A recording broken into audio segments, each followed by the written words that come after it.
Good morning students. आज हम class 7th में पॉलिटिकल साइंस यानी एसएस में पहला चैप्टर पढ़ रहे हैं, समानता। बच्चों देखो, यहाँ पर कुछ लाइन में लोग खड़े हैं, उनके नाम देखो। छोटे लाल किसान, वो किसान है। मंजीत कौर टीचर है। तेजा सिंह व्यापारी है। गिरीश राव छात्र है। कांता देवी घरेलू कामगार है। सुजाता घरेलू कामगार है। तो ये सब देखो लाइन में लगे हुए हैं, अर्थात यहाँ समानता दर्शाई गई है। चाहे कोई किसी भी पद पर हो, लाइन में लगे पड़े, चाहे वो टिकट विंडो हो, चाहे वो वोट डालने की लाइन हो, ये सब लाइन से खड़े हुए हैं। बच्चों, भारत एक लोकतंत्रीय देश है। कक्षा 6 की पुस्तक में हमने लोकतंत्रीय सरकार के मुख्य तत्वों का अध्ययन किया था, जैसे लोगों की भागीदारी, संघर्षों का शांतिपूर्ण समाधान, समानता तथा न्याय। ऐसे ही आज हम न्याय के, हम समानता के बारे में जानेंगे कि ये समानता क्या है। देखो, कुछ यहाँ पर बातें हो रही हैं कि कह रही है, कितनी अच्छी बात है ना सुजाता, कि हम सभी अपने देश के समान नागरिक के रूप में वोट डालते हैं। अर्थात बच्चों, हमारे यहाँ वोट डालने की एक न्यूनतम आयु 18 वर्ष है। चाहे वो किसी भी जाति, किसी भी धर्म, किसी भी पद का हो, वो वोट डाल सकता है। केवल वो अपराधी श्रेणी में नहीं आना चाहिए।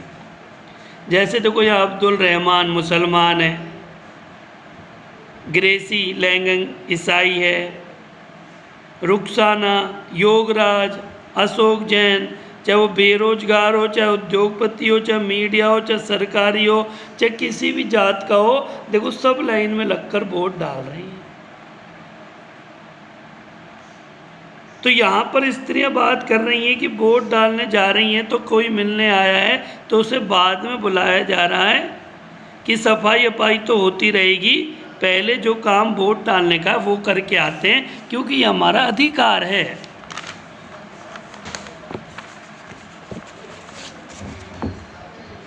मताधिकार की समानता।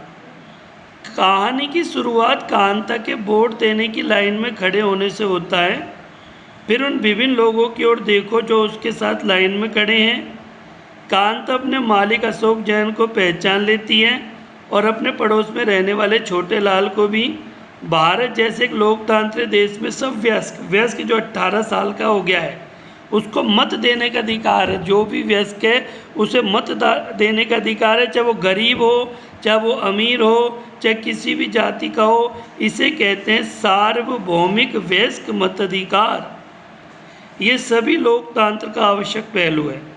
सार्वभौमिक वयस्क मताधिकार का विचार समानता पर आधारित है, क्योंकि ये घोषित करता है कि देश का प्रत्येक वयस्क, चाहे वो स्त्री हो, चाहे किसी भी जाति का हो, चाहे कोई भी हो, वोट देने का हक रखता है।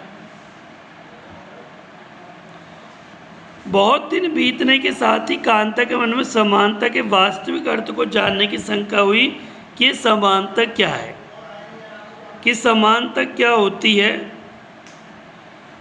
उसके जीवन की दिनचर्या देखिए, वो एक झोपड़पट्टी में रहती है। उसके घर के पीछे एक नाला है। उसकी बेटी बीमार है, लेकिन वह अपने काम से एक दिन का भी अवकाश नहीं ले सकती, क्योंकि उसे अपने मालिक से बच्चे को डॉक्टर के पास ले जाने के लिए पैसे उधार लेने हैं। घरेलू काम की नौकरी उसे बुरी तरह से थका देती है और अंत उसे दिन की समाप्ति फिर लंबी लाइन में खड़ी होकर होती है।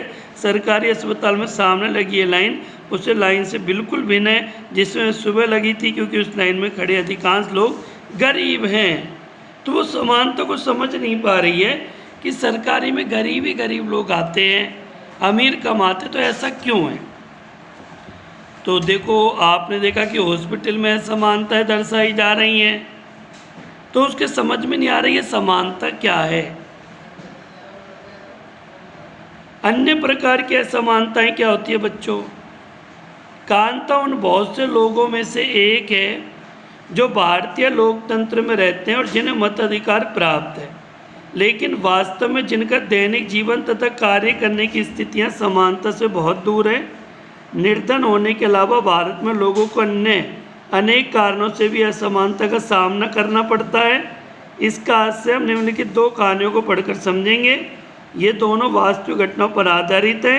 भारत में होने वाली विभिन्न प्रकार की असमानताओं पर प्रकाश डालती है कि असमानता क्या है। भारत में आमतौर पर प्रचलित असमानताओं में से एक है जातिगत व्यवस्था। यदि आप ग्रामीण भारत में रहते तो जातिगत पहचान का अनुभव शायद बहुत छोटी उम्र में ही हो जाएगा, क्योंकि लोग जाति के नाम पर भेदभाव करते हैं। जाति के नाम पर जो है भेदभाव करते हैं। एक दलित शब्द आपने सुना होगा, दलित के बारे में आपने सुना होगा। दलित एक ऐसा शब्द है जो तथाकथित निचली कही जाने वाली जाति के लोग स्वयं को संबोधित करने के लिए प्रयोग में लाते हैं। दलित का अर्थ होता है, दलित का अर्थ होता है, मैं अंडरलाइन कर रहा हूँ, कुचला हुआ है, टूटा हुआ। इस शब्द का इस्तेमाल करके दलित ये संकेत करने का प्रयास करते हैं कि पहले भी उसके साथ बहुत भेदभाव होता था और आज भी हो रहा है। ओम प्रकाश वाल्मीकि एक प्रसिद्ध दलित लेखक हैं। अपनी आत्मकथा झूठन, उनकी आत्मकथा है झूठन में वे लिखते हैं, कक्षा में दूसरों से दूर बैठना पड़ता था और वह भी जमीन पर। कभी कभी तो एकदम पीछे दरवाजे के पास बैठना पड़ता था, जहाँ से बोर्ड पर लिखे गए अक्षर धुंधले दिखते थे। कभी कभी बिना कारण पिटाई भी कर देते थे अध्यापक। जब वे कक्षा 4 के छात्र थे, प्रधानाध्यापक ने ओम प्रकाश से स्कूल तथा खेल के मैदान में झाड़ू लगाने को कहा। वे आगे लिखते हैं, लंबा चौड़ा मैदान मेरे वजूद से कई गुना बड़ा था, जिसे साफ करने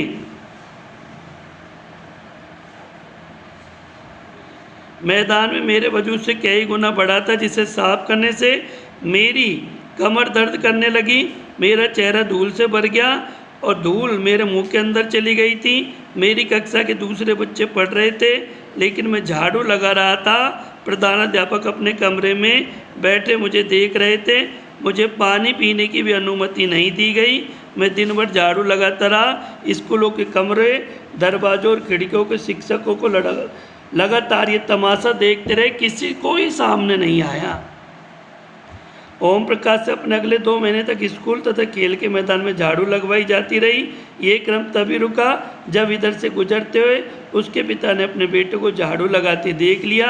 उन्होंने शिक्षकों को साहसपूर्वक सामना किया। ओम प्रकाश का हाथ पकड़कर उन्होंने शिक्षकों का साहसपूर्वक सामना किया।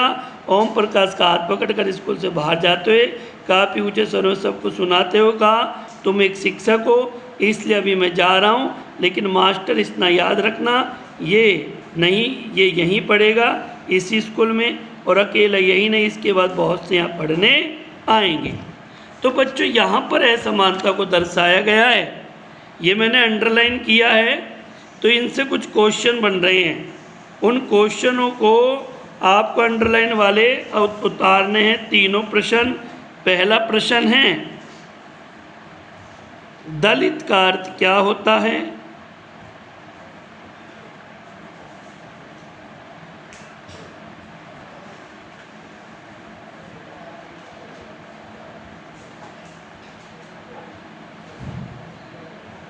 दूसरा, ओम प्रकाश वाल्मीकि, ओम प्रकाश वाल्मीकि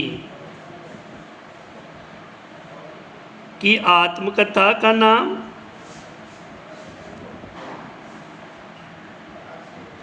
आत्मकथा का नाम लिखो।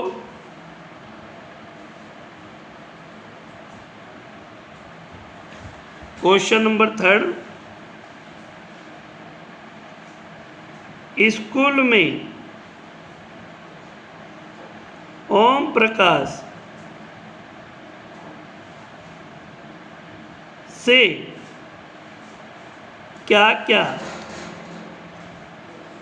काम करवाए जाते थे?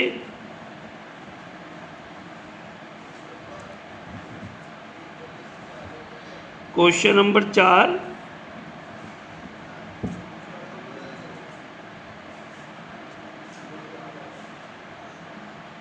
ओम प्रकाश के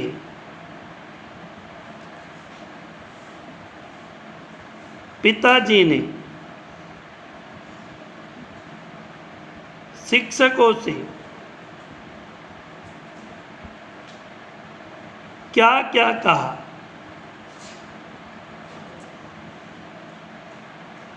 तो बच्चों इन 4 प्रश्नों के उत्तर 1, 2, 3, 4 ये मैंने अंडरलाइन कर रखे हैं। अंडरलाइन के आपको वो वाला जो है क्वेश्चन उतारने हैं, सही ढंग से उसको करना है और समझते हुए आप इनको करेंगे, जो है इनको समझते हुए आप करेंगे।